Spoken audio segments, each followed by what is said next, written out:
Welcome back. ఇక CM Nara Chandrababu Naidu ఢిల్లీలో పర్యటిస్తున్నారు. ఢిల్లీ అసెంబ్లీ ఎన్నికల నేపథ్యంలో చంద్రబాబు ప్రచారం చేయనున్నారు.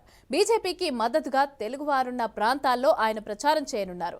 ఇక దీనికి సంబంధించి నేడు ఢిల్లీలో ఆంధ్ర అసోసియేషన్తో టీడీపీ ఎంపీలు సమావేశం కానున్నారు. ఎంపీలతో కలిసి బీజేపీ తరపున చంద్రబాబు ప్రచారం చేయనున్నారు. ఇక ఎంపీలతో కలిసి బీజేపీ తరపున చంద్రబాబు బీజేపీ స్థానిక నేతలు ఇప్పటికే చంద్రబాబు షెడ్యూల్ ఖరారు చేశారు. ఏపీ తెలంగాణకి చెందిన దాదాపు 6 లక్షల మంది ఓటర్లైతే ఢిల్లీ పరిధిలో ఉన్నట్లుగా తెలుస్తోంది.